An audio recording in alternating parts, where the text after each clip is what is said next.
నమస్తే అండి. కేఎస్బిఎస్ క్రియేషన్స్కి స్వాగతం. ఈరోజు నేను ఒక మంచి స్నాక్ ఐటెం చూపించబోతున్నానండి. పిల్లలు స్కూల్ నుంచి ఇంటికి వచ్చాక ఏదో ఒకటి తినాలనిపిస్తుంది కదండి. అటువంటప్పుడు 10 నిమిషాల్లో అప్పటికప్పుడు చేసుకోవచ్చండి. ఈ రెసిపీ చేసుకోవడానికి ఎక్కువ టైం పట్టదండి. 10 నిమిషాల్లో చేసుకోవచ్చు. అలాగే రుచి కూడా చాలా బాగుంటుంది. ఒకసారి ఈ విధంగా చేసి పెట్టండి, పిల్లలకి ఇష్టంగా తింటారు. దీనికోసం ఒక కప్పు అటుకుల్ని తీసుకోవాలి. వీటిని శుభ్రంగా 2-3 సార్లు కడగాలి. తర్వాత ఈ విధంగా కొన్ని నీళ్లు పోసి అటుకులు మునిగే వరకు పోస్తే చాలండి. మరి నీళ్లు పైకి తేలే వరకు అక్కర్లేదు. కొంచెం అటుకులు తడిసే వరకు నీళ్లు పోసుకొని మూత పెట్టి ఒక్క 10 నిమిషాలు వదిలేద్దాము. అటుకులు చక్కగా నానిపోతాయి. ఇక్కడ చూస్తున్నారు కదా, 10 నిమిషాల్లో అటుకులు నానేయండి. నీళ్ళన్నీ పీల్చుకున్నాయి, మెత్తగా అయ్యాయి. ఇప్పుడు ఒకసారి పైన కలుపుకుందాము. మరీ గట్టిగా కాకపోయినా పైన కలుపుకుంటే సరిపోతుంది. ఇలా కలుపుకుంటే మనకి అటుకులు మధ్య మధ్యలో క్రిస్పీగా తగులుతూ చాలా బాగుంటాయండి. ఇప్పుడు సన్నగా తరిగిన అల్లం ముక్కలు వేసుకోవాలి. అలాగే పచ్చిమిర్చి ముక్కలు కూడా వేసుకోవాలి. మనం ఇందులో కారం ఏమీ వేయం కాబట్టి పచ్చిమిరపకాయలు దీనికి తగ్గట్టుగా వేసుకోవాలి. అలాగే ఒక 2 ఉల్లిపాయలను తీసుకొని సన్నగా పొడవుగా తరుగుకోవాలి. తర్వాత కరివేపాకు, కొత్తిమీరను కూడా సన్నగా తరిగి వేసుకోవాలి. ఇప్పుడు రుచికి తగినంతగా ఉప్పు వేసుకొని, అలాగే కొద్దిగా కలర్ కోసం పసుపు వేసుకుంటున్నాను నేను ఇక్కడ. ఇప్పుడు 1 చెంచా వరకు ధనియాల పొడి, 1 చెంచా వరకు జీరా పొడి వేసుకోవాలి. వేయించి పొడి చేసినవండి ఇవి.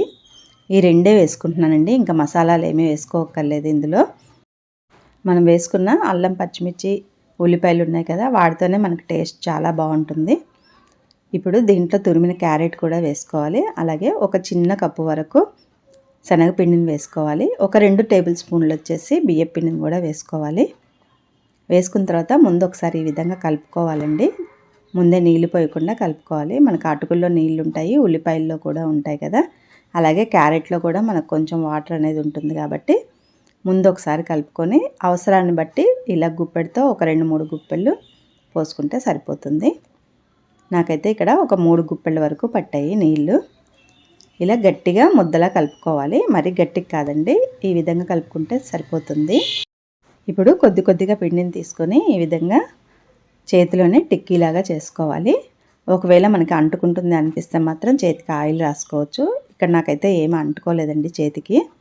అన్నీ కూడా ఈ విధంగా చేసి పెట్టుకొని ఇప్పుడు కళాయిలో కొంచెం నూనె వేసుకొని అది వేడైన తర్వాత ఇవి ఒక్కొక్కటిగా ఇందులో పెట్టుకోవాలి. కళాయికి ఎన్ని పడితే అన్ని పెట్టుకోవాలి. ఇలా పెట్టిన తర్వాత మంటను మాత్రం లో ఫ్లేమ్లోనే ఉంచాలండి. చక్కగా లోపల దాకా కుక్ అవుతాయి. ఒకవైపు మంచిగా వేగిన తర్వాత రెండో వైపుకి తిప్పుకోవాలి. మంటను హై ఫ్లేమ్లో పెట్టొద్దండి, మీడియంలో కూడా వద్దు. మంచిగా లో ఫ్లేమ్లో పెడితేనే లోపల దాకా కుక్ అవుతాయి. ఇక్కడ మనం డీప్ ఫ్రై చేయట్లేదు కాబట్టి మంటను లో ఫ్లేమ్లోనే పెట్టుకొని వేయించుకోవాలి. ఇలా మంచి కలర్ వచ్చిన తర్వాత తీసేసుకోవడమేనండి. వీటిని టమాటో సాస్తో తినొచ్చు. రెసిపీ నచ్చితే లైక్ చేయండి. Thank you.